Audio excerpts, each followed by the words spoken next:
একজন সাংবাদিকের সঙ্গে একটা রিপোর্ট, সেই রিপোর্টটা পড়ে আমি শেষ করব।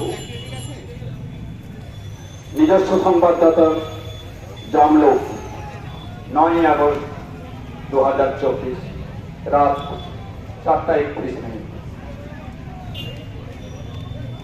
আমি এখন জামলোকের ধর্ষিতা ছেলের রিপোর্টার।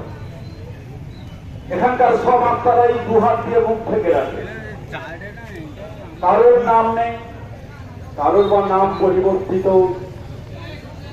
এখন একটু তো রাতের আধার বাকি, ছেলে প্রবেশ করলেও এক ধর্ষিতা অতৃপ্ত আত্মা। আশ্চর্য, তার মুখ চোখে খোলা, গলায় টেথোস্কোপ। তাকে দেখেই চাল থেকে ভিড় করে দাঁড়ালো কারা? 1990 হেতাল পারে কলকাতা, 2012 নির্ভয়া দিল্লি, 2013 চিত্রা ঘোষ আমদুলি, 2014 8 বছরের স্কুল ছাত্রী পূর্ব মেদিনীপুর, 2020 19 বছরের কবিতা কিশোরী হাতরাস। আরো এমন কত কত জন।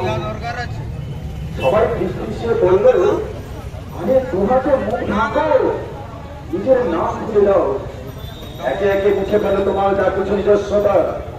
তোমার এখন একটাই পরিচয়, তুমি ধর্ষিত। করেছে বিকৃত, গোপনাঙ্গে ঢুকিয়েছে লোহার রড, মদের বোতল, জলাইতে ঢুকিয়ে দিয়েছে 12 হাত কাপড়, 2 পা ধরে চিরে দিয়েছে নাভি পর্যন্ত, ঝুলিয়ে দিয়েছে গাছের ডালে। আরো কত রকমের জ্যান্ত বাস্তবিকতা। না না না, আমি মানি না, মানি না, মানি না। আরে চুপ চুপ চুপ, বোঝো না কেন?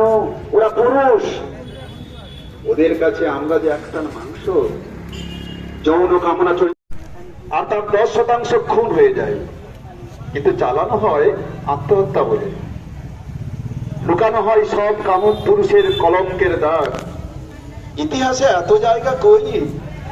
তাই ধনঞ্জয়, মুকেশ সিং, বিনয় শর্মা, আনসার আলী, রাম ঠাকুর, সঞ্জয় রায়, এই 2-4টা নাম লিখে দায় ছাড়া কেবল। আর দেশ জুড়ে বাঁচিয়ে রাখা ফাঁসি কাঠগুলো ঠিক আছে কিনা তার 20, 25, 50 বছর অন্তর একটা ট্রায়াল গেম হয় কেবল। কত শত ধর্ষিতা খুনি